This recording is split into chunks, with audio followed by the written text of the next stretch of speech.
jail. They got her. And he's like, you're a criminal, and it seems like you're a criminal and a murderer. And she's like, was I a criminal and a murderer last night? And he was like, it's a tough point. We did have sex. I was just like, man, this... And I enjoyed it. Yeah. I don't know if you've noticed, but you're Halle Berry. So I'll keep working on it then. It's like, what are you talking about? Right. Yeah. Well, she was just trying to distract him so she could escape with her cat powers of sliding through the bars of the jail cell. Amazing. Young Drunk! Hey, welcome to the Micheaux Mission, 2 Men, 1 podcast, every black film ever made. My name is Len, a.k.a. The Bat Tribble. And as always, I'm joined by my partner. Hey, this is Vincent Williams. Tonight, ladies and gentlemen, we are in the month of May, which means it is time for Mama, May I Have Another One of them bad black movies. Yes. And boy, do we have one for you tonight. Yeah, it's a doozy. Don't take our word for it. We are reviewing a movie that won an award as the worst movie of 1997? No, 2004. 2004. Mm-hmm. Thank you. Oh, that even makes it worse. Yeah. Oh my God. It is Halle Berry, Sharon Stone, in director Pitoff's CATWOMAN. Tonight here on the Micheaux Mission, ladies and gentlemen, helping us review it, as you see sitting in front of you are our good friends from the DTF Fun Hour, Darryl, Charles, and Timaree. Hi. Hello. How are you all? Oh, very happy to be here. Thank you all. Yeah, this is joy. Warm spring night. And then my eyes are on fire out here. Fire. Welcome back to the Micheaux Mission. Yeah. Last time this is your first time on YouTube, but you were here previously, and I think we reviewed Trois. Just a mwah Oh, yeah. of a movie. I mean, this review is going to be fun and everything, but if you can find Trois. Oh man, it was so difficult to find then, Yeah. but now it's on my Plex. Yeah. So anytime you guys want to watch Trois, I got it on my hard drive. Yeah. I mean, look, I don't know how I got it. I didn't. Through legal means. Through yes. Yep. Yep. I don't even own that hard drive no more. I'm surprised that you're here and you're not. It's that kind of night. That's why we can't have nice things. That's why we can't. I'm surprised we're not doing one of the sequels to Trois. I distinctly remember being told that the movie had to have some kind of a theatrical release. That is true. True. That's right. That's right. The other one. I don't think Trois 2 Pandora's Box Yeah. or Trois 3 The Escort The Escort. Because by then, had a theatrical review. because by then it was a name. Yeah, It had name the franchise. recognition. It was a franchise. The Yeah. Twaniverse. Yeah. The TCU, as it were. TCU. Oh my God. Okay. All right. with maggots and all of the food. Oh my God.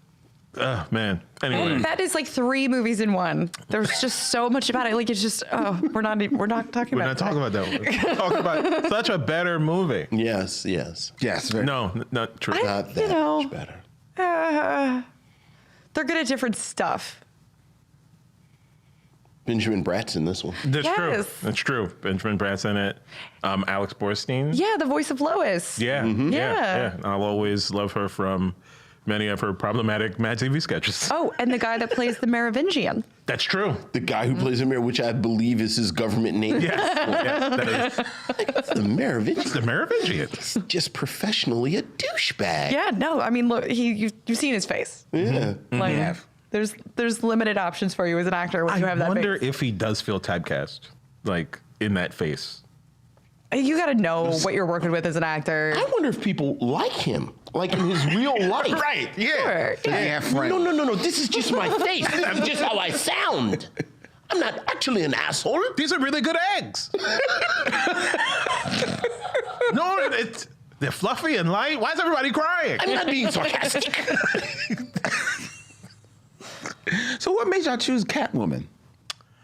You said pick a bad movie, and then we were pinging it back and forth. I did a fair amount of research on bad black movies, and then cross-referenced it with what y'all have done already. Blade 3 was thrown out there. It's one of them, but you covered the trilogy.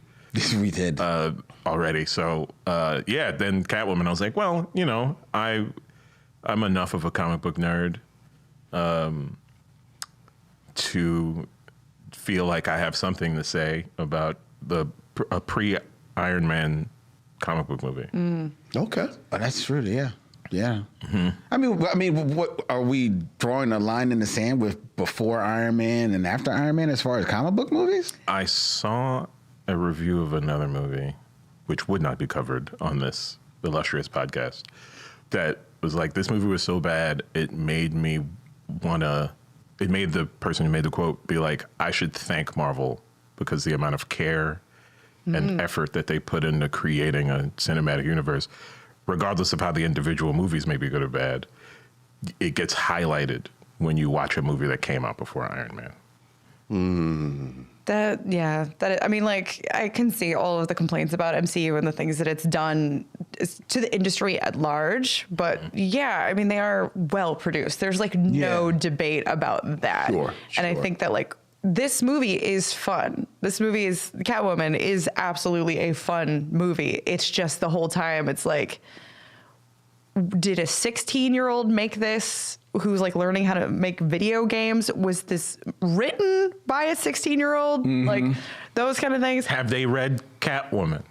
There's that. Then there's Do they know about? Did they go beyond Wikipedia to research Catwoman or cats? Or cats. But the CGI is not bad.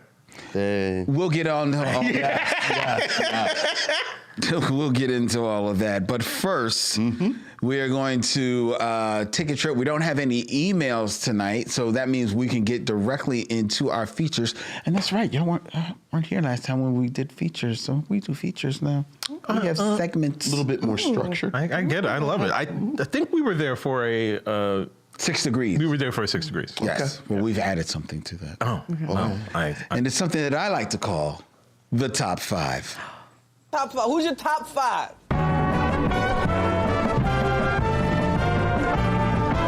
My top 5 is. My top 5 is. I always assume My top 5 is. heard the thing too. But again, this is My top 5 is. the power of a student. Top 5, ladies and gentlemen, where I give a list and Vincent and now Darryl, Charles, and Timaree will add their scintillating commentary to said list. And I am going to keep this in theme, everyone. Yes, I try to keep it in thematic. We are going to be reviewing Catwoman. Yes. Tonight. What a time to be alive. So I will present to you my top 5 Catwomen. Catwomen. People that have played Catwoman. Catwoman. Oh. But in my order. See whether or not you agree with my order. This is also interesting because this is the most covered character in like comic book history, where more actors have portrayed the character of Catwoman than any other major comic book character. Is that including animation as well as? And like TV shows as well. Okay. Yeah. You know what? That is true. Because if you look it up, it's at least 20 different people. There's so many. Yeah. Right. Yeah. Yeah. That is Again, such an illustrious history and past for this character. Yeah. And yet. And yet. We're just going to make up some Just stuff. Make up some more bullshit. Soundtrack. It's the soundtrack. Okay, so my top 5, which starts with my first and my only honorable mention. Okay. So number 6 sure. would be the voice of Sanaa Lathan, Oh yeah. Yeah. who Yeah. voices Catwoman on the Max series Harlequin. Yeah. As this write-up writes, there was perhaps no actress in Hollywood better equipped to become the next voice of Catwoman than Sanaa Lathan, who has been no stranger to animation or superheroes.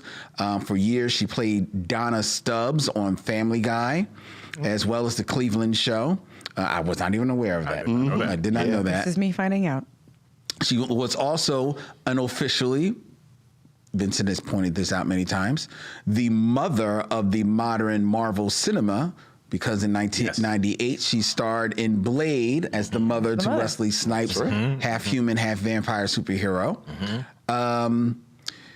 Speaking about this character, Sanaa Lathan said, "I want to be friends with this Catwoman. She's the coolest superhero out there. She's extremely confident, sexy, not surprised by anything. You can see how Harley Quinn and Poison Ivy are literally fangirling over her.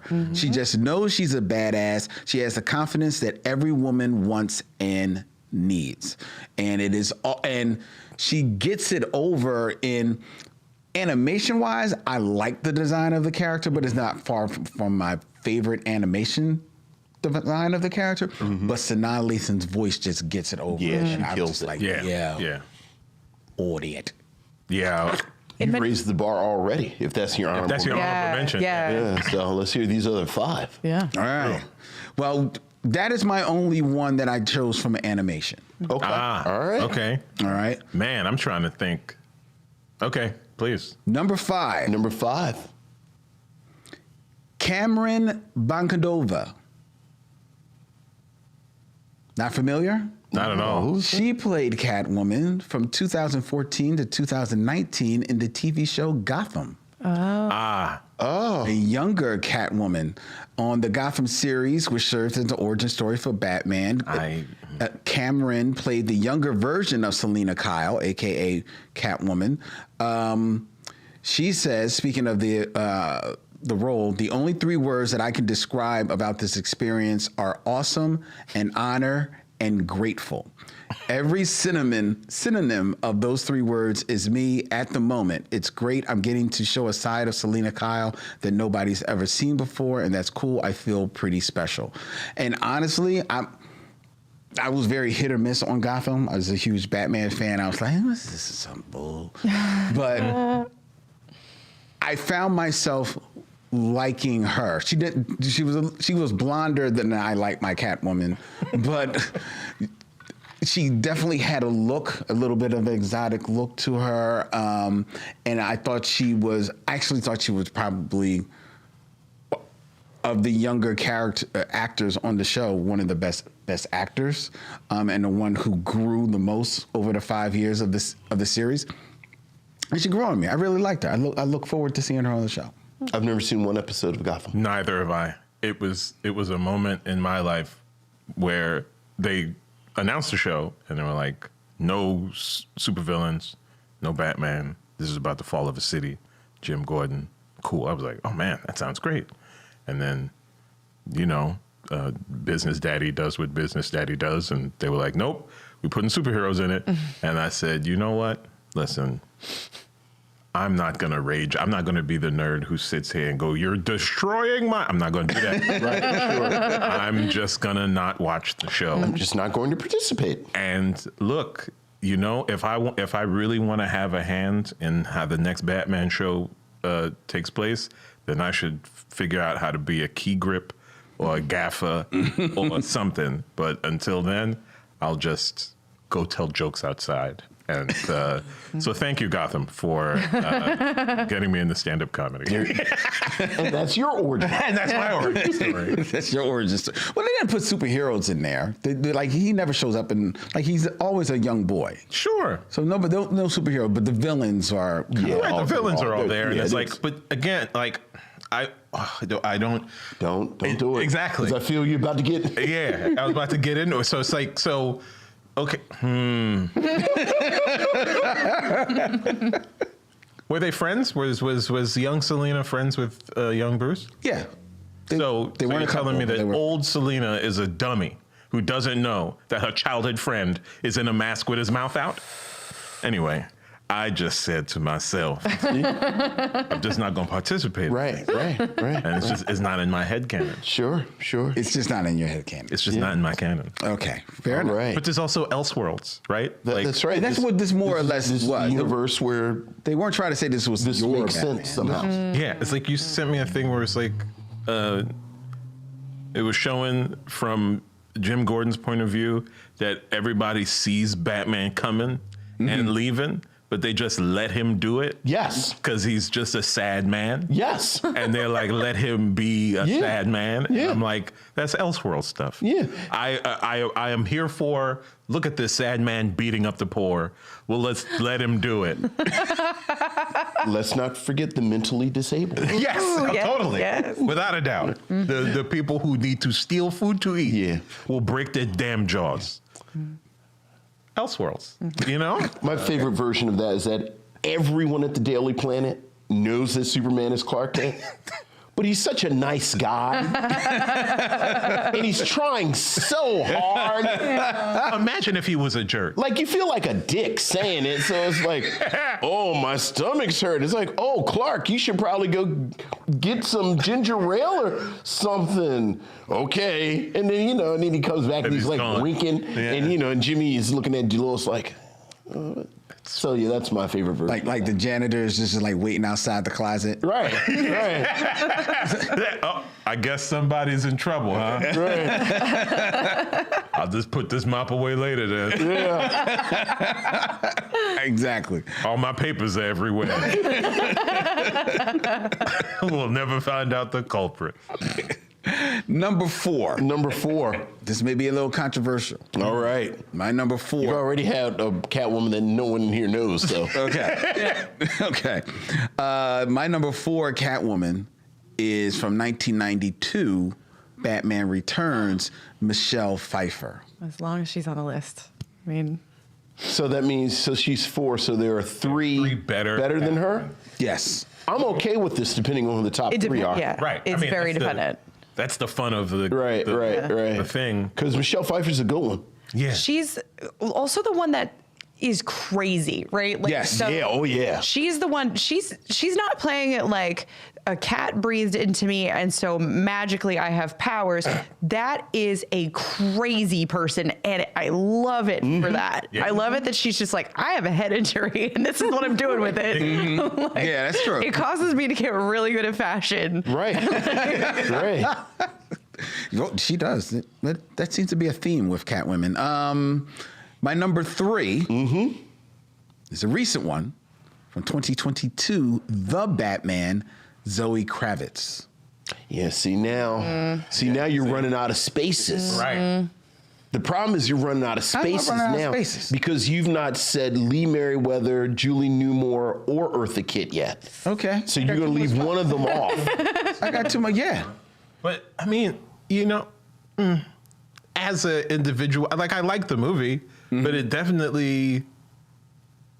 didn't seem like there was that much Catwoman in the Batman. Like, she was there for a lot of it. Yeah. She was part of the B or C plot, but like there was definitely more Catwoman in Batman Returns. I also have like sort of a problem with the fact that I think Zoe Kravitz is probably just like that. Like she was on Hot Ones and like at no point flinched or showed any emotion. And I was like, you have been cool and rich your entire life. And I don't know if you even are capable of experiencing emotions because of the way that this has insulated you from reality. And her parents are aliens. Yeah. Like, Right. You're She's just gonna like- look like that until 2073. Yeah, you're just like this perfect looking, too cool person. And so her being Catwoman was like, Because there are just no consequences. yeah. I'm like, It's like that Key and Peele skit about Jaden, where they were trying to explain to Jaden the concept of the word or. It's like, what do you mean or?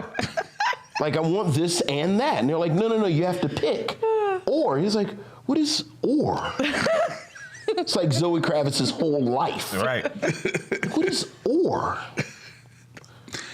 she's my number 3. All right. My number 3 Catwoman. I think she embodies You're saying there's not a lot of Catwoman in there, but I think what she does with it, I think she does very well. And yes, is it effortless? Right. Is she actually Catwoman, or like does Zoe Kravitz know that she's in a movie?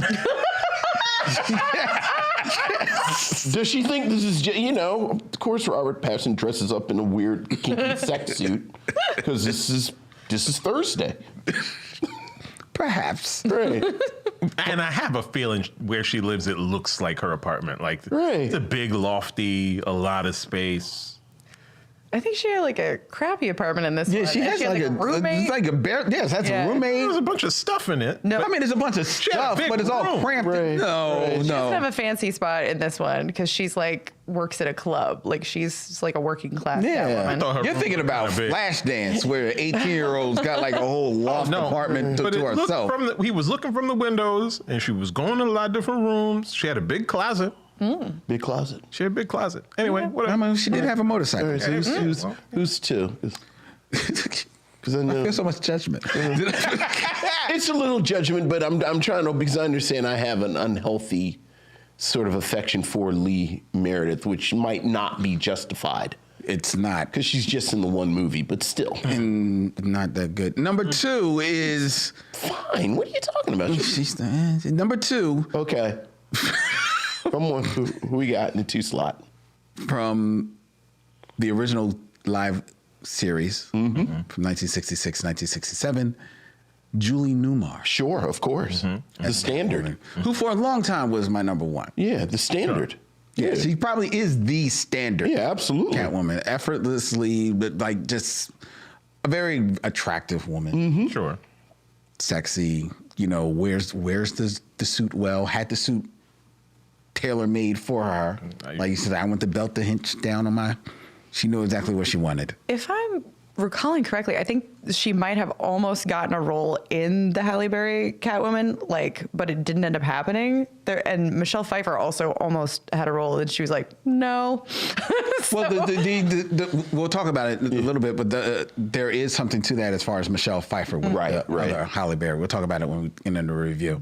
Julie Newmar, who has, as recently as within the last 5 years, was still voicing Catwoman. Yeah. Oh. She voiced Catwoman in the animated Batman and Robin direct-to-video movie that Adam West and Burt Ward did the voices of. She was Catwoman, and in the sequel too. Right? Yeah. Still doing it, like 90-something, looking good, fantastic, still fitting in the suit.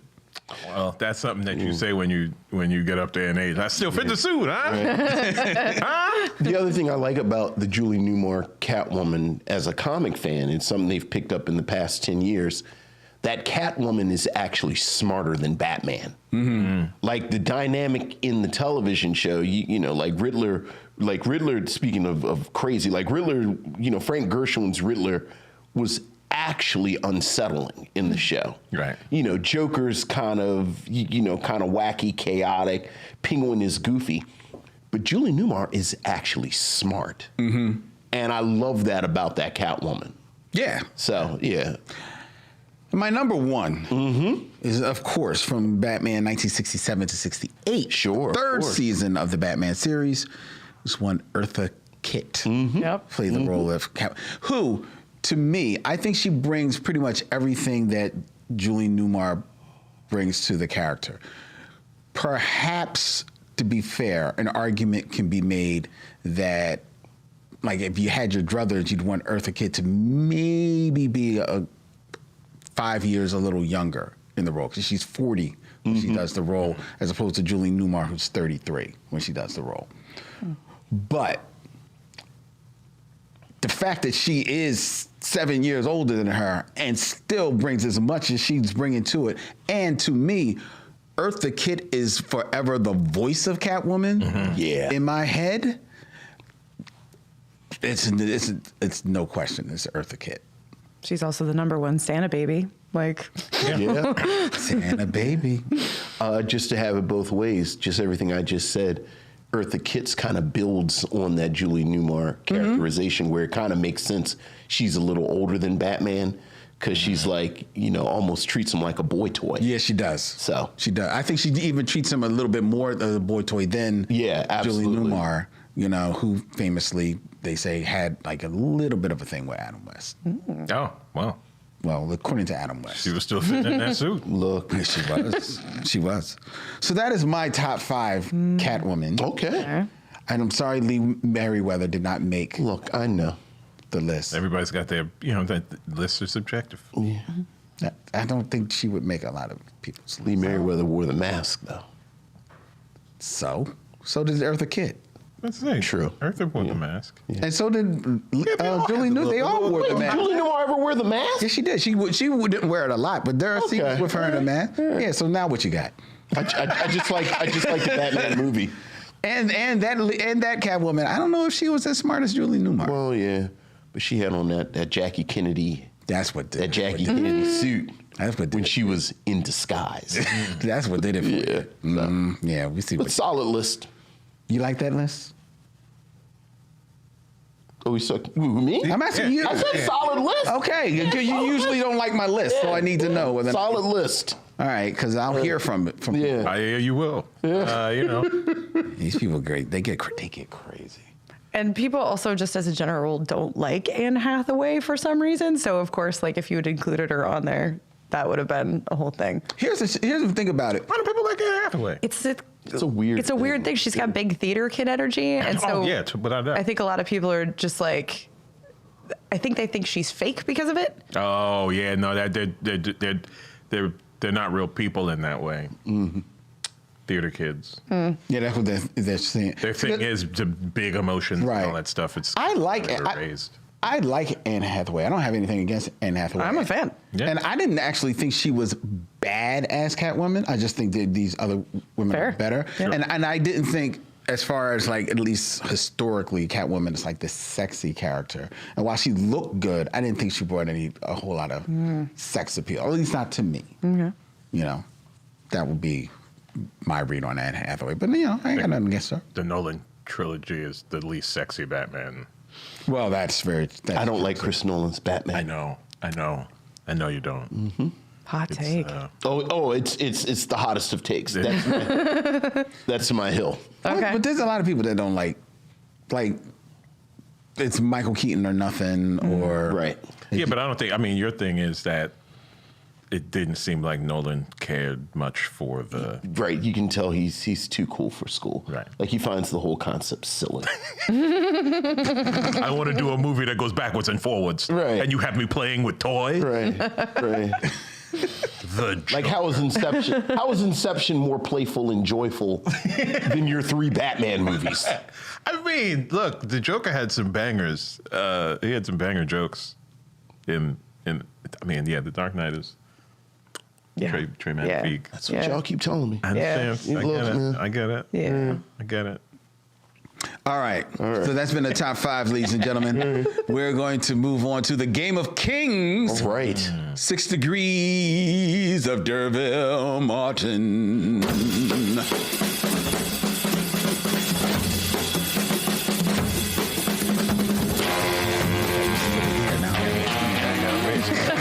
This wonderful light bulb setup. This is fantastic. I feel like I'm in an actual television studio in like 1971. 6 Degrees of Derville Martin, ladies and gentlemen, where I will come with 2 actors, and Vincent, with the help of Darryl and Timaree, will have 6 movies or less to connect them to Derville Martin, the Catwoman of 70s blaxploitation flicks. That's right. Almost wore my Derville Martin shirt, but you're not supposed to wear the shirt of the band you came to see.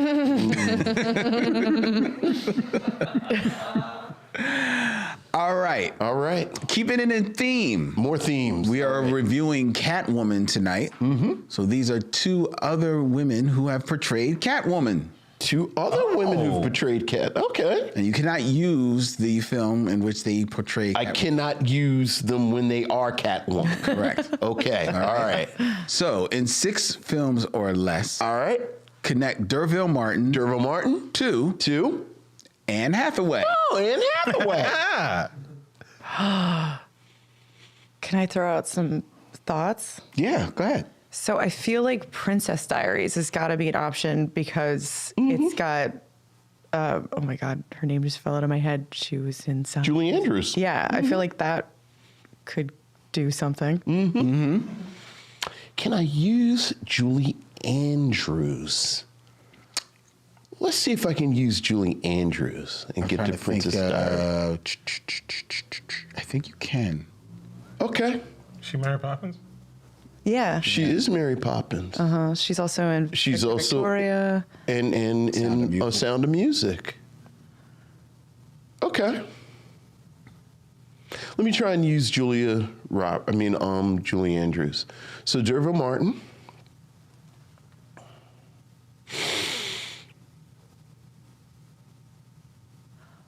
Okay. I don't know if how do I get to Julie? This is my favorite part Okay. of the entire show is Now I'm second the guessing. K-hole that Vince has to go Yeah. into to be like, Right. I can just, it's the GIF with the numbers and the protractors, there's angles popping. Yeah. I see. It's like Tom Hanks in the Da Vinci Code. Yeah, yo. Right. It's happening right next to me. Okay. I might run out. So Julie Andrews, Derville. Okay, Derville Martin is in. I might run out. I might not be able to use Julie because I might Okay, run out. I've got other thoughts on that. I got to her. Okay. But let me see if I can use Julie Andrews. So Derville Martin is in Guess Who's Coming to Dinner with Sidney Poitier. Sidney Poitier is in The Defiant Ones with Tony Curtis. Tony Curtis. Yeah, I'm going to run out because I'm going to get to Tony Curtis, to Jack Lemmon, to what's my girl's name? Redhead. Shirley MacLaine. And Margaret? No, and Margaret. In Bye Bye Birdie. But what got you there to? I'm sorry, to Grumpy Old Men. Okay, all right. And Margaret gets me to Dick Van Dyke in Bye Bye Birdie, but I'm already at 6. So another thought. So I could get to, and from him I would have gotten to Julie Andrews. Other way to get Julie Andrews, dude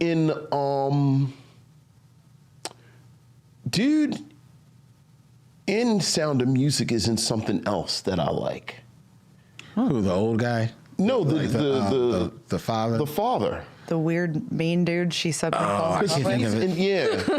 For can't think no of his- clear Not reason. well, he's he's a good-looking guy who sings. I can't think of his name. Realize. Christopher Plummer. Wait. Christopher Plummer. is Oh, boom, in that. boom. There it is. Christopher Plummer. This is how. Okay, I'm going to use Julie Andrews. Okay. Derville Martin is in Five on the Black Hand Side with Dick Anthony Williams. Dick Anthony Williams is in Mo Better Blues with Denzel Washington. Denzel Washington is in Inside Man. Yes. With Christopher Plummer, who is in Sound of Music With Julie Andrews, who is in The Princess Diaries with Anne Hathaway. Amazing. Very good, Vince. This is That's impressive. This is the best thing on the internet, man.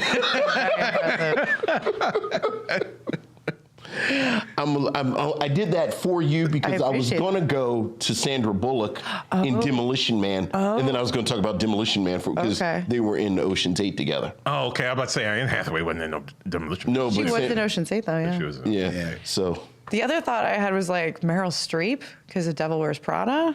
Yeah, that's I don't know always if that would have been. you could have got to. yeah, Because you could have got to. I think you could have got to Robert De Niro pretty easy. And then you get De Niro real easy. Anne Hathaway's in something with Robert De Niro, yeah. Oh, that's right. She's in the. Is it The Intern? Yeah. The or- Intern, Yeah. The Intern. I wasn't even thinking about that. And you get to De Niro through Jackie Brown. Right. Yeah. Right. That's why I was. Pam Grier. So I was thinking about that. Okay. Very good, Vincent. All right. All right. Bro. Next. All right. In 6 films or less. Connect Derville Martin. 2. Anika Noni Rose. Anika Noni Rose. Where was she, Catwoman? She was the voice of Catwoman in Injustice. Oh. Oh. That's probably best. She wasn't nowhere in no leather catsuit. I know. Just imagine her in the movie. Yeah. In the leather catsuit, getting in the catsuit. character. Whew. All right, so Nicanoni Rose. So let me look. I only really know her from The Princess and the Frog, and What's the Christmas movie? yeah, Jingle Jangle, or Dreamgirls. Dreamgirls. Yeah, so pick one. I mean, it's up to you. We want me to get to it front through. Oh man, me? Oh man, Marie said, she's right. yeah, she picked the Sure, Princess. go Dreamgirls. Dreamgirls? All right, Why not? Dreamgirls. All right, so Dreamgirls is, of course, Darryl Martin is in Five on the Black Hand Side with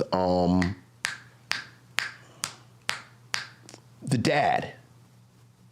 Oh, Leonard Jackson. Leonard Jackson is in Five on the Black Hand Side with Leonard Jackson. Leonard Jackson is in Boomerang with Eddie Murphy. And then, of course, Eddie Murphy is in Dreamgirls with Nicanoni Rose.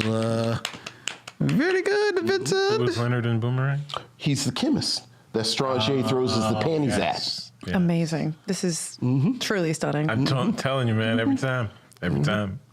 You do good. Marcus, you devil! Marcus, you devil. That was a fun movie. He has a movie West Indian voice. Yeah.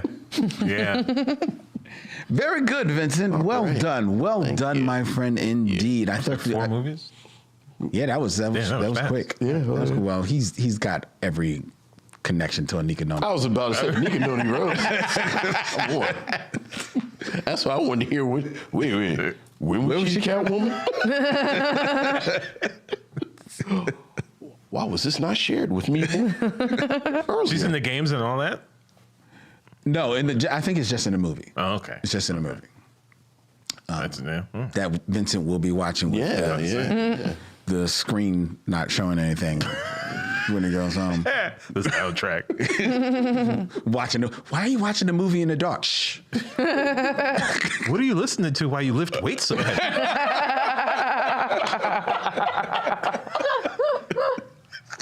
Get up. It's Leonard Jackson.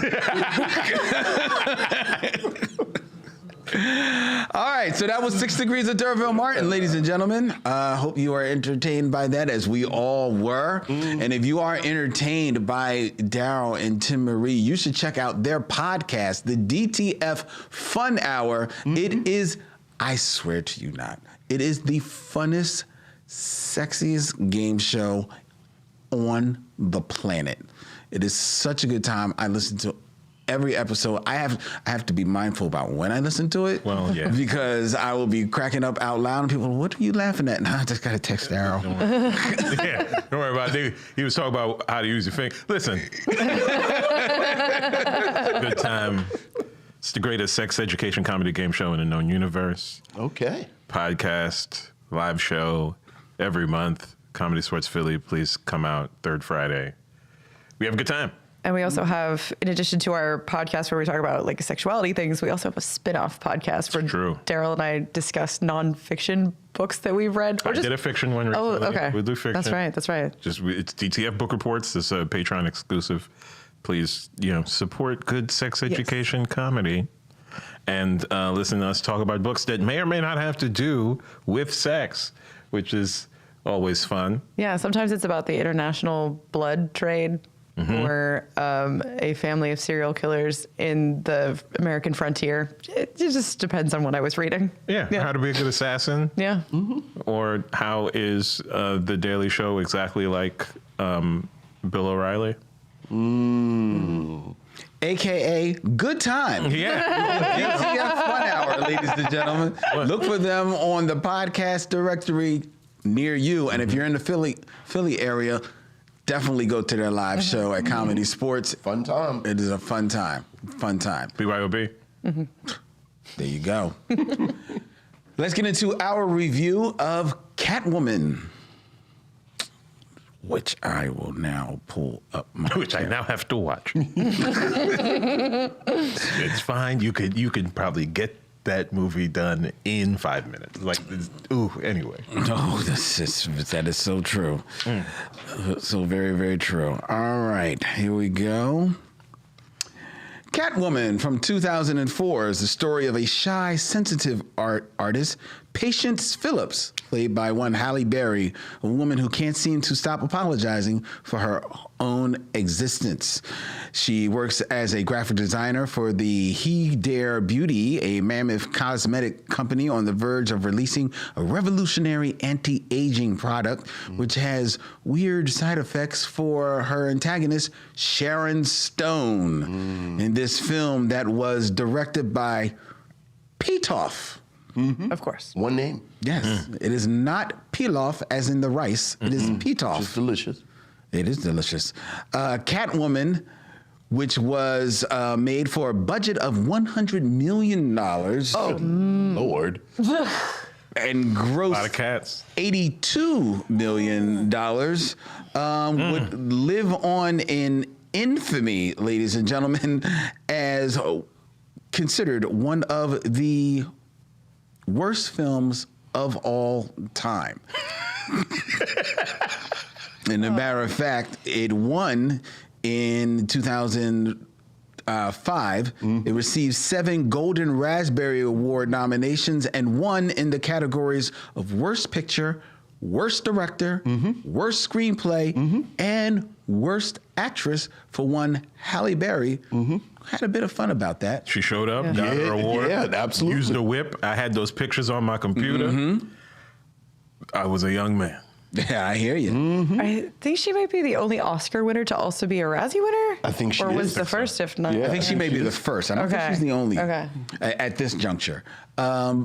This was a selection of Darryl and Timaree. Yeah, oh yeah. What have you to say of Catwoman? I mean, if it wasn't made for $100 million, I think it would have been fine. I think that, like, if this, like, literally, like I was saying earlier, I watched the original Roadhouse for the first time yesterday, and I was like, this is silliness. It's great, you know? And it's like, yeah, if you just view it as silliness, then it's fine. But it's just like, you had so much money and you couldn't hire a continuity director. Like, things like that. And it looks like a video game, like, a lot of the time. And it's like, I don't know. I also think I have a whole lot to say about how it exists in the Death Becomes Her universe. Interesting. The ending has a weird, like, mirroring to it. There's so much nonsense. Benjamin Bratt is somehow like the worst detective in the world and the best. And the only. And the only, yeah. And he's like, okay, so first he shows up to a homicide, but now he's also doing larceny. Like, this is the only cop in New York. Okay, I guess they never say where they are because they don't say they're in Gotham. No, they don't. They're in the city. Yeah, they're in the city. And when she looks up the address, I rewinded it because I was like, what city is this? Because when she looks up also I was in my phone. When she looks up the city, it just says the street name and there's no indication of where they are. And I was like, you can't even say Gotham? No, you can't. Well, they couldn't. No, they can't. Yeah. Okay. Yeah. I kept just wondering in my head, who was this movie for? Like who? Like very paint by numbers kind of structure to it. She has to get her powers. Again, what powers does Catwoman have? Capoeira. Capoeira. The power of capoeira. The power of jump cuts and capoeira. Yeah. And switching. Switching. She can hit a mean walk. Yeah. And that's how you know she's Catwoman. Right. She has cat appetites. Yeah, she eats a tuna fish out the can. Yeah. Like 7 cans. Yes. That's the thing. It's like, okay, I get that because my cat will eat a lot and then throw up directly. So one of those things is missing. You can't just tell me you was sitting on the bed eating 7 cans of tuna, large cans. It was the deep ones. Yes. Right. The right. family size. Right. Yes. Family says you make a lot of tuna That's salad. a lot of you went know to what I mean? BJ's. Yeah, that's wasn't quite the BJ, but like she had enough for that was like a BJ's pack. It was big. You just while reading. Hey, you're not gonna throw up? All right. You don't know cats. My favorite cat-related behavior was when she goes across the street to finally show the loud neighbors what's what, and she hops up and knocks a bunch of drinks off the table. That's the That was most Cat. thing. That was Cat. That was Cat. Yeah, Very much. It was. Yeah. That was. I'm starting to like this. Oh. But I wasn't. Oh no! Yeah, it's just like, who is this for? Because it's like, okay, maybe they're making this movie expressly for kids or like tweens, right? In which case, are they not factoring in that like people might be walking into this with an expectation on what Catwoman is? Look, I think they were factoring in that and tried to put in as much of Catwoman as they can, because originally, off of the success of Batman Forever, which had Michelle Pfeiffer as Catwoman, she was the heat coming off of that movie. So everybody was like, "This got to be a Catwoman movie." Scripts go into production, they don't look right. Michelle Pfeiffer's like, "I ain't going to just do any old." Batman Returns. Batman Returns. I said Forever. I'm sorry. She said, "I ain't going to just do any old bullshit." So never mind. And then even the opportunity of doing a Catwoman movie goes into like just rotation hell. I think Ashley Judd at one time was on it, and people just can't. And as it keeps getting kicked down the lane, the Batman universe keeps moving on, and they're like, okay, well, if it's not going to be Michelle Pfeiffer, or it's not going to be anybody that at least resembles Michelle Pfeiffer, Right. then let's not even say it's that character. Right. Not to Tim Burton. Right. Yeah. So now it's just going to be Catwoman in name only. Right. And it kind of reminded me of Vince, you'll get this reference from back in the 70s when they did the TV Wonder Woman movie. Yes, absolutely. Which has nothing to do, almost nothing to do, Actress? was Kathy Lee Crosby. Kathy Lee Crosby. That's right. Right. The jumpsuit. Yeah, she had like stars on it. The gymnast jumpsuit. Yeah, and Oh yeah, like Wonder Woman. Right, way.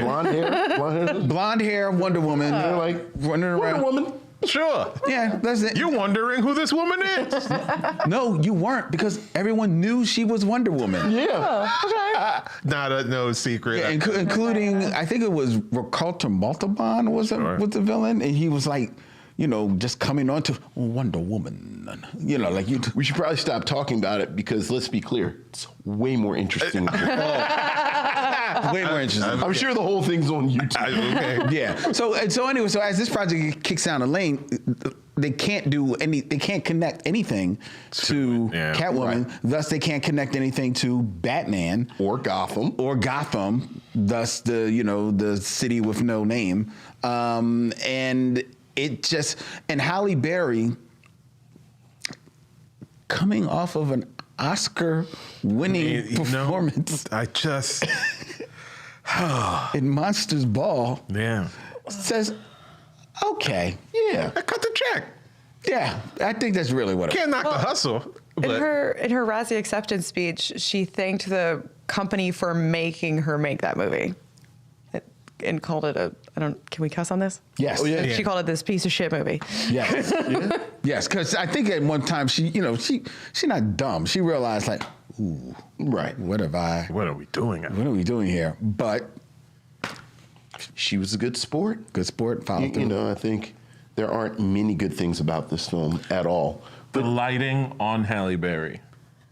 And on Sharon Stone. And on It's Sharon like, Stone. Well, one of the things a that's filter. hilarious. Well, that's what it was. The special effects. I was shit. love let's dress down Halle Berry so we can try and make you all forget Yeah. that she's Halle it's Berry. Halle Berry. Yeah. Right. It's like we're Yeah. gonna put this ridiculous wig on her. Let's get like something out of Whoopi Goldberg's wardrobe Yeah. and drape it on her. And it's like, okay, maybe I'm mad you said Whoopi. maybe we'll forget that she's Halle Berry. And I love that when she actually goes through her transformation and gets her superpowers, what she transforms into is just Halle Berry. It's just Halle Berry. Like, I'm just Halle Berry. It's like, oh, right. I'm so glad we didn't notice that the first half. When she pulled out the 2 scissors to go at it. Right. I was like, oh, I wonder what her hair's gonna. Oh no, Halle Berry's hairstyle. Halle Berry. Okay, all right, yeah. Okay, all right. Exactly. Then she has that wonderful outfit in the first when she goes to rob the jewelry store, and she has on basically a cat suit and a cool mask, and they're like, you know what? Let's do something different with her costume. Which they didn't need. Well, that's my point. They didn't need, because that looked perfect. It was fantastic. You could have saved the movie. It really could have. Yeah. I mean, you talk about like Whoopi Goldberg's wardrobe. They obviously only got one thing from Whoopi Goldberg's, because she wears the same thing for like 4 days. That's actually a continuity error. I looked into it later because I was like, why are they wearing the same clothes 2 days in a row? I just had so many questions. They also do that thing where they can't put anything in the coffee cup and tell that it's empty. And it's like, ugh, you could pay someone $5. But yeah, apparently the scene where Benjamin Bratt like saves her was supposed to be the first one. And so everything had to get like smooshed around. And that's why people are wearing the same clothes for 2 days in a row. Yeah. Jesus. Well, the first continuity error I noticed was that she's in her apartment and she notices this midnight cat looking up, but there is clearly a fire escape outside her window. And then the cat jumps up to the window and goes up to like the ledge, and she looks out that same window, and there's no fire escape. Cat magic. The cat did that. That was from the cat magic. Midnight. You've never brought one home. I had to remove a whole fire escape to get this Right. Oh my God. I mean,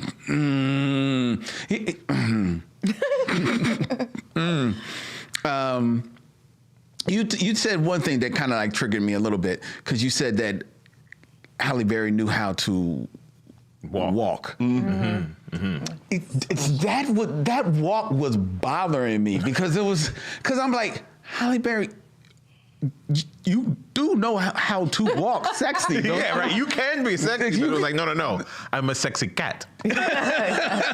And now it is time for me to do the sexy cat walk. Yes. Because it always looks so disjointed from the rest of the movie. It was like, no, it's time to walk now. It was, oh my God, that kept annoying the hell out of me. And especially since, especially since you talk about like, gives the cat powers. Yeah, cat powers. From the cat breath. From the band. The cat breathed in her mouth. Yeah, Well, because cats steal your breath at night. right. Yeah. But now it's giving your breath back. Right. And it's the power of all the breaths that was stolen. Right. That gives her the power to jump away. Right. And that was the other thing. Every time she got in a fight, she had to jump to the other side of the room. Right. Which cats enjoy being on the other side of rooms, and cats will run away from you quickly. But believe me, if you bring the drama to a cat, most cats ain't running. They're bringing the drama. They're going to be like, oh, no, is it time?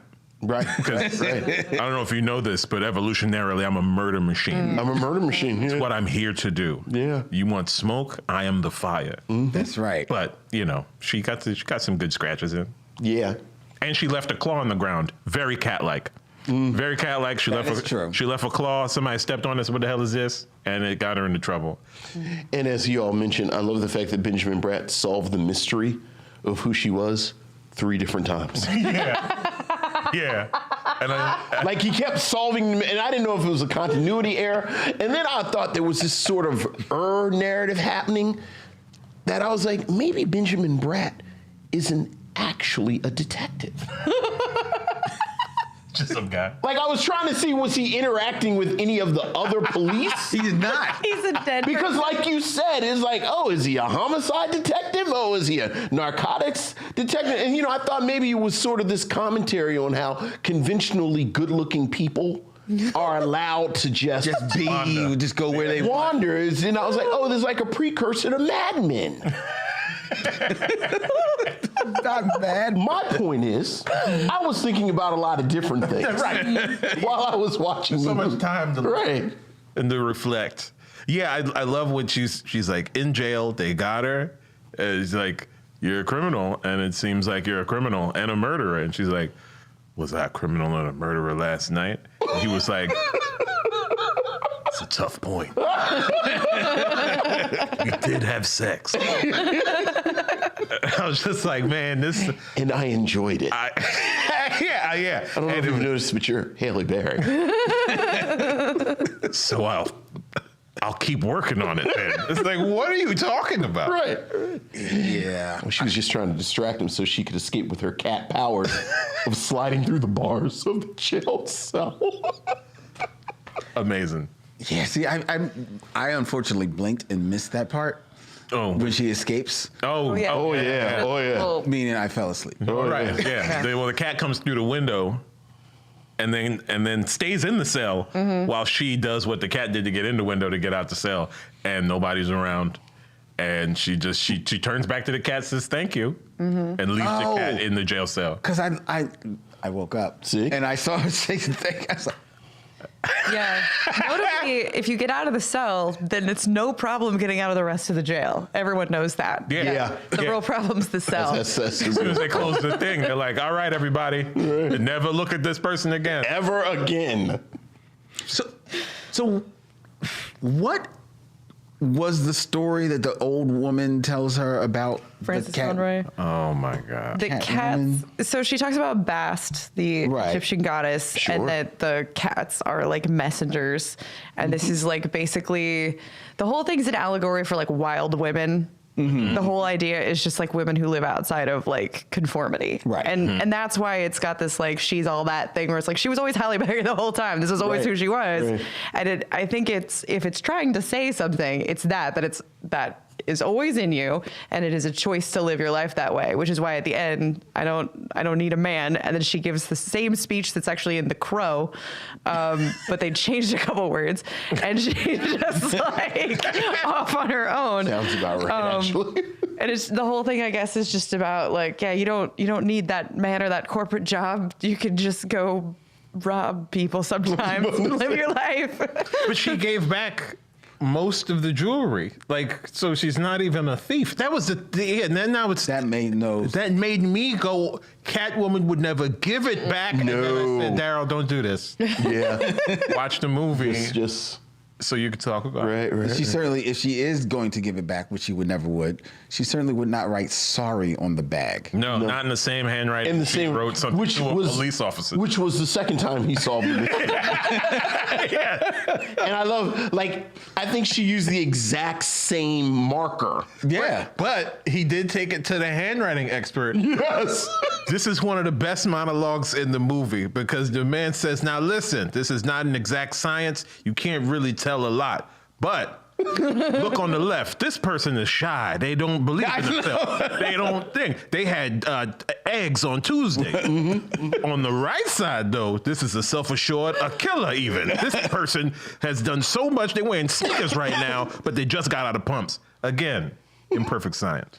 Oh, also speaking of imperfect science, he matches a lipstick, which is not even a thing that exists. Right. Do lip matching. They're not like fingerprints. Exactly. Because I saw I believe that was the second time he saw me. Yeah. Of who is this Catwoman? 99.9% match. Right. Yeah. Same lips. Because I We looked should at have sex again just to make sure.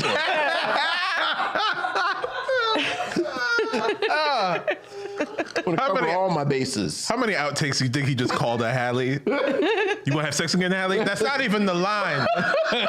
Benjamin. Oh, sorry. it's better than what's written. Let's get back in that bed, Miss Berry. There was one scene that, I mean, it wasn't unironic enjoyment, but it was actual enjoyment. There's a moment where she and Sharon Stone are just having a haughty bitch off. That gave me real Dynasty energy. It was like those great episodes with Diane Carroll and Joan Collins. Yeah. And I wrote in my notes, well, shit, this is the movie. Like, this should be the movie right Sharon here. Stone, for as little as she really is in the movie, Yeah. she seems to be the only one that knows what movie she's in.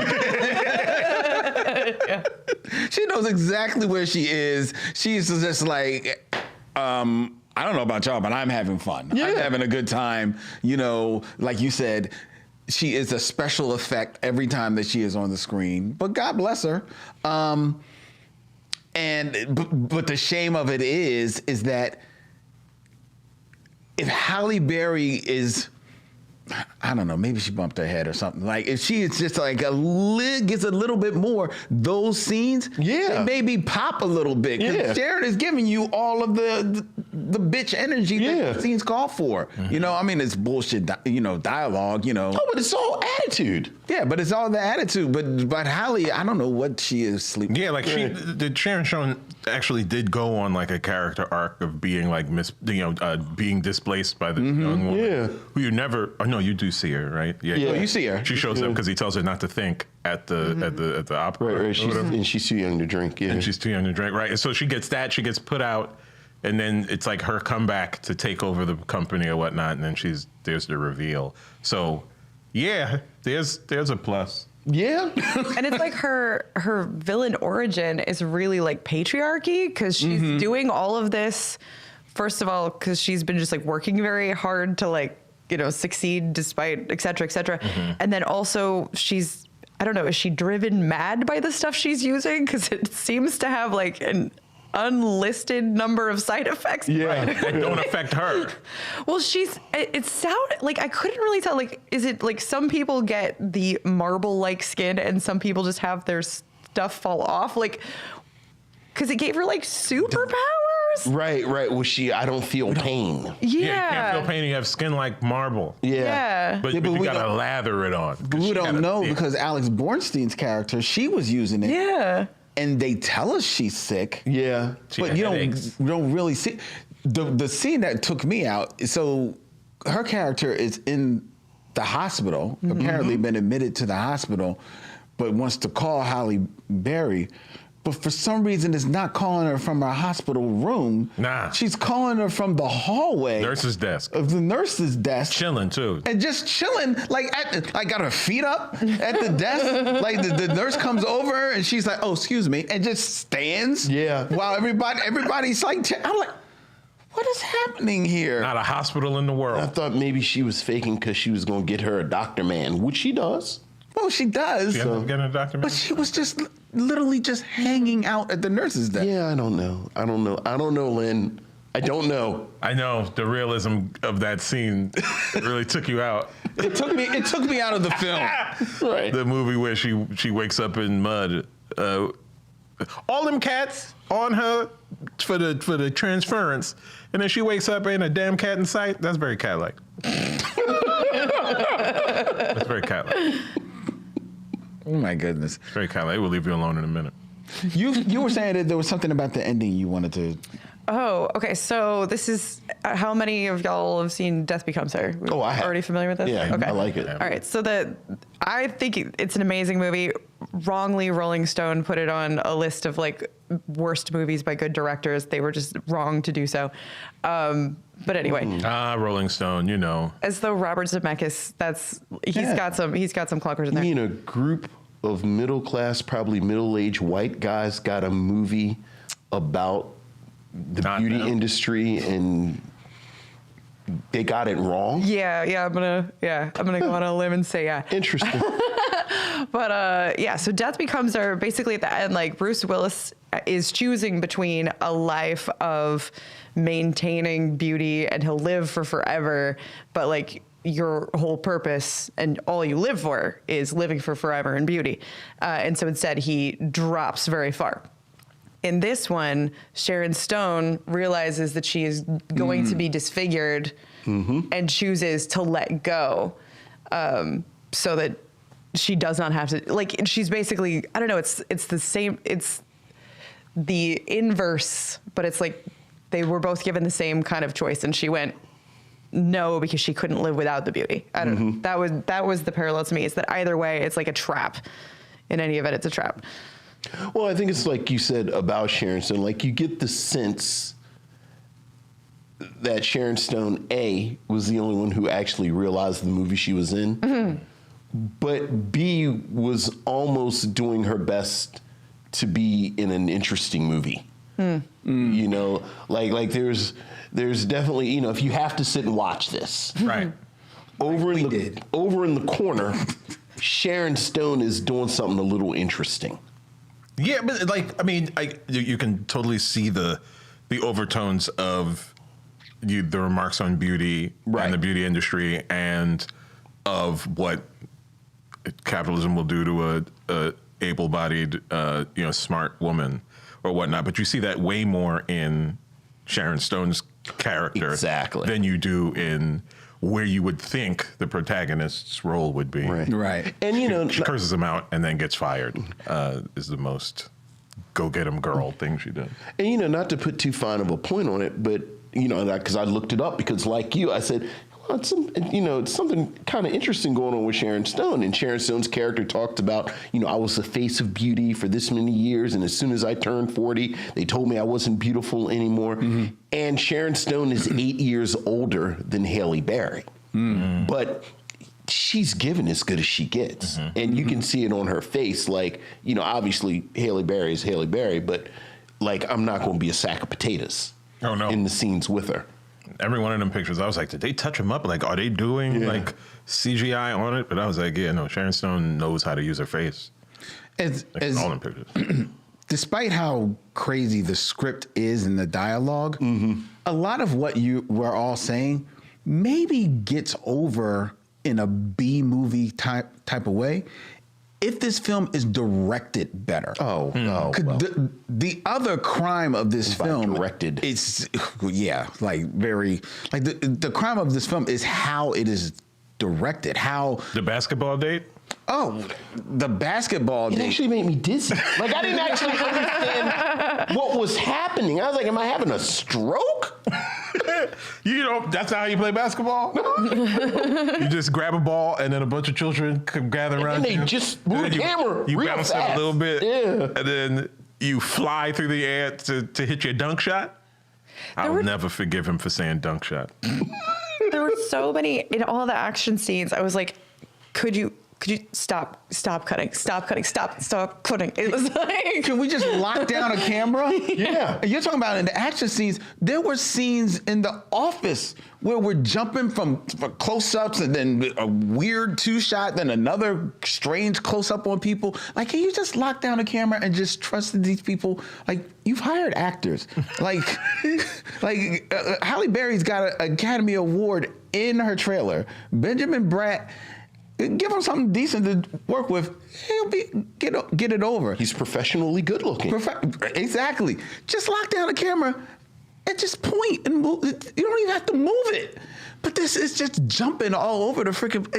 It was literally giving me like a seizure watching this movie, man. And I'm talking about just the simple scenes. It was Petoff or whatever the hell his name is. Who's Has he done other work? 2 other films. Did he really? What were else they? did he do? Some documentary type of. Wait, so I mean, like, how do you get the directing role? Like, this can't be Petoff's first movie. It's not his first movie, It should be his but it's his last. second. Okay. He did his first film was Vidocq, VIDOCQ, which is a 2001 mystery starring Gerard Depardieu. Ooh. La di da. And Hold the Dough. And then he does Catwoman. That was in 2001. Then he does Catwoman. And then after that, his only other film is Fire and Ice, The Dragon Chronicles, 2008 fantasy action film. amazing. Fire and Ice. I feel like I remember the commercials, but I seem to remember the commercial for that. And then his only other claim to fame really is, and this is even before this, he was a second unit director on Alien Resurrection, but that was back in '97. How do you end up the director of $100 million movie like that? That is who probably because when all of this stuff is like rolling out, they just have to lock onto a name for somebody to do it. yes, he was like up and coming or something. But again, like I said before, like this is 2004. This is before Iron Man came out and proved that you can make a comic book movie that nerds like that regular people will go to. Right. And keeping up all of the interwoven things of a universe, of a comic book universe, can be profitable outside of one particular brand of hero. So, a great time capsule for what us nerds had to deal with. In the, it was like it was a roll of the dice. They're making a movie with your comic books in it, and you'd be like, oh man. And you shake your fist at the young nerds. Yeah, You have no idea what I've been through. Like, do you understand? We were happy when Media Man came out. We were happy. We said thank you. Sorry, I'm so sorry. I'm not gonna do it again. Yeah, Don't do that. I'm not gonna do that. I'm Please so don't. sorry. Please don't. We don't say the N-word. We don't. Yeah. You'll jinx us. Yep. But we were happy, is what I'm saying, because the pickings were so slim. Yeah. When it came to video games. Yes. Yeah, as that well. too. But like when it came to comic book movies, and so, but then there was like this real like turnoff point, and I think it was the early 2000s, where like Green Lantern, like this, like these movies were coming out, and people were just like, nah, I'm done. Yeah. And then it pushed Marvel into a corner to where they were like, we just have to produce our own stuff. Mm-hmm. Let's go get this washed up actor and see what happens. Yeah. And lo and behold. I think he's dried out. I think you're right. let's we need Terrence Howard because he's a proven quality. yeah, right? Next time. There will be no next time. Bum, bum, bum.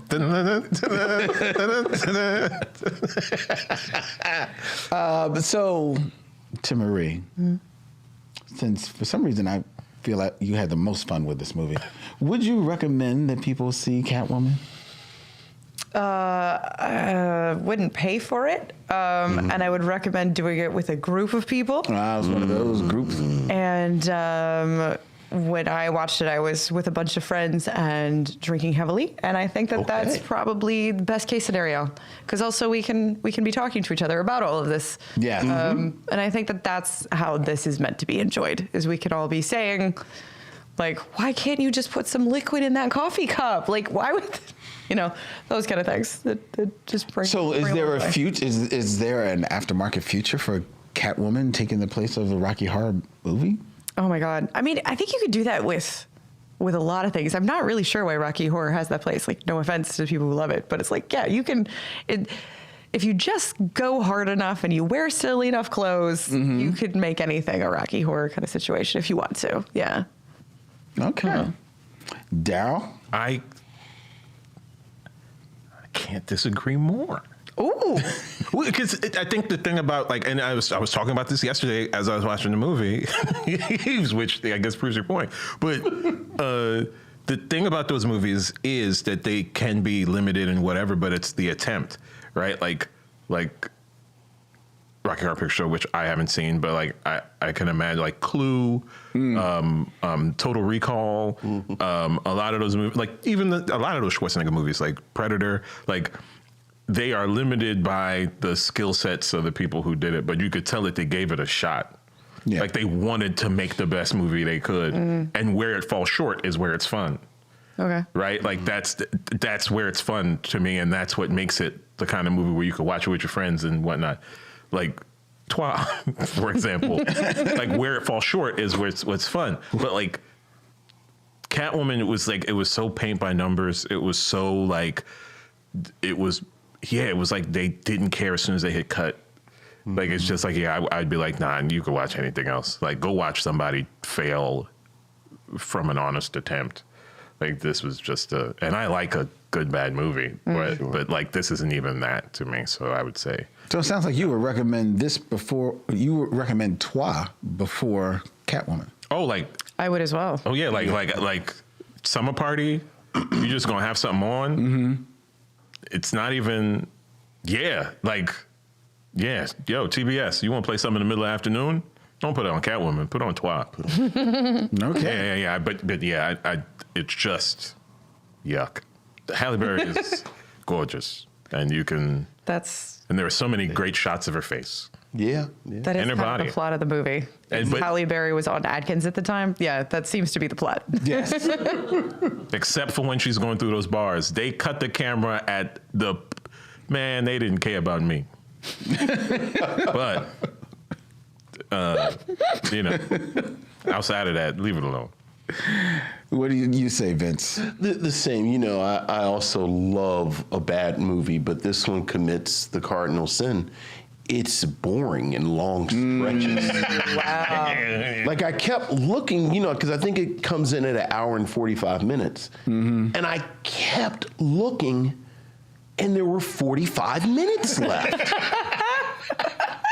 I was like, how is there always 45 minutes left?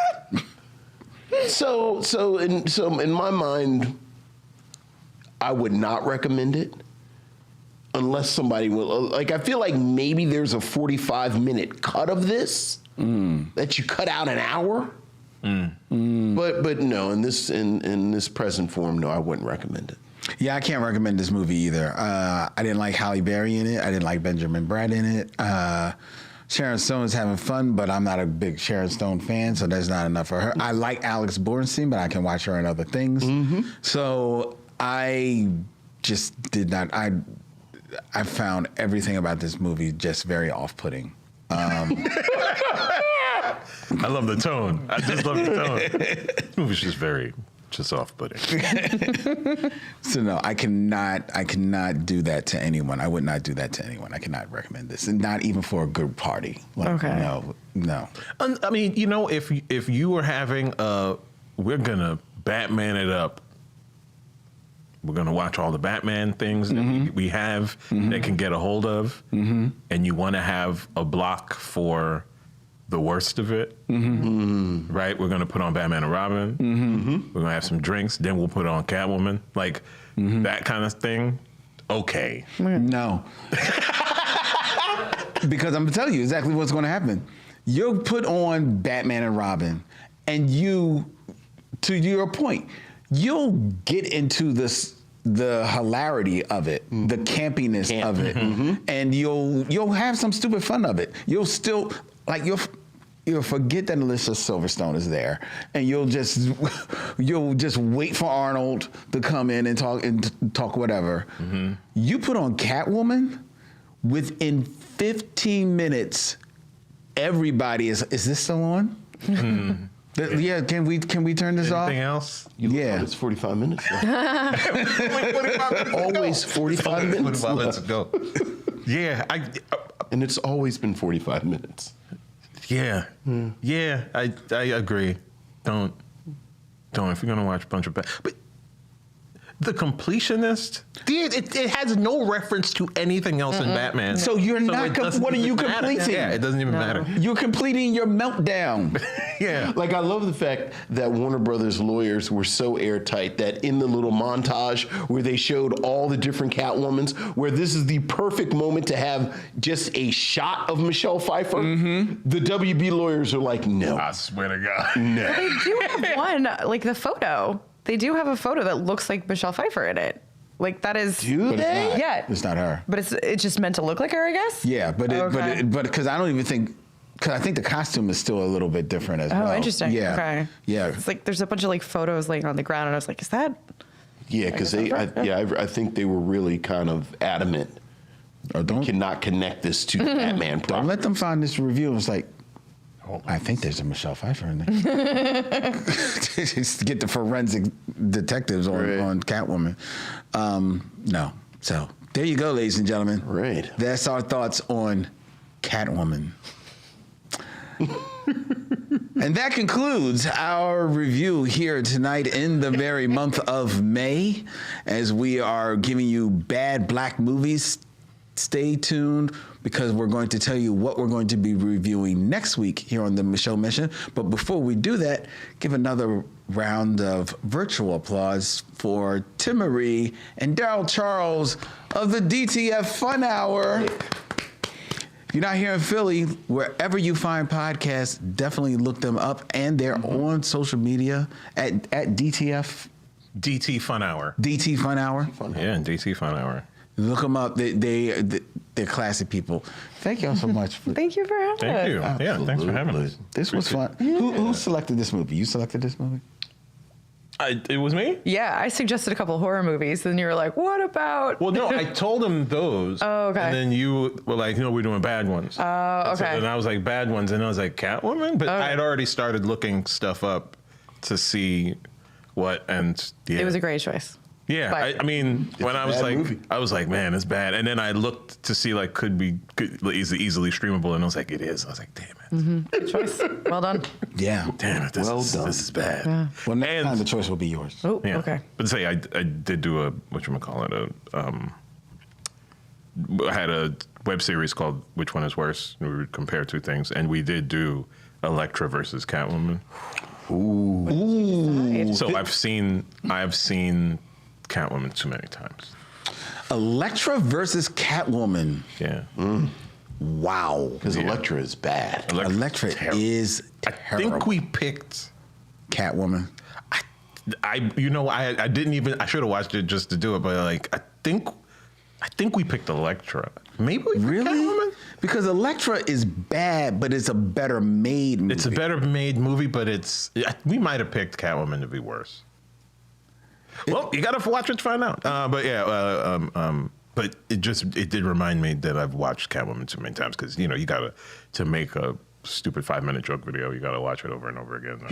Sure. To mind the Time well spent. yeah, what a time. All right, ladies and gentlemen, if you want to get in touch with us, you can find us on all the social media at Instagram, X, whatever they're calling it, Facebook, at Micheaux Mission. You can also like and subscribe to us on YouTube at Micheaux Mission, where you can subscribe, hit the bell to be notified when we put up all of our new videos every week that are going up there. And please tell a friend, because the more subscribers we get, the more successful we are. We're a very fledgling YouTube channel, so we're trying to grow this out to, more and more people. So help us, please, missionaries. Please, thank you. And if you want to tell us what is on your mind, email us at micheauxmission@gmail.com. That's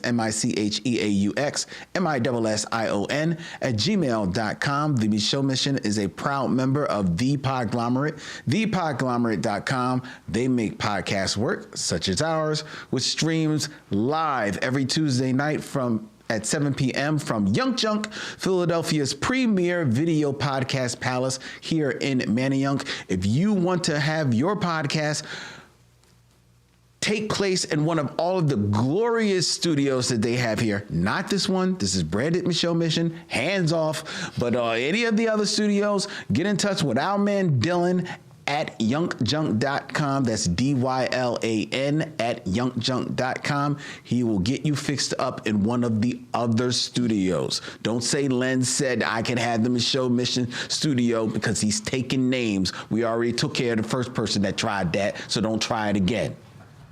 Okay. That's it? That's it. That's it. All right. Next week on the Micheaux Mission, we're going to be reviewing another bad black movie. We don't know what we're going to be reviewing at this time because we filmed this in March. Boom! Suckers. Fooled you. But until that magical date, he's Vincent, I'm Len, and in parting we say, We'll see you when it's time to meet again.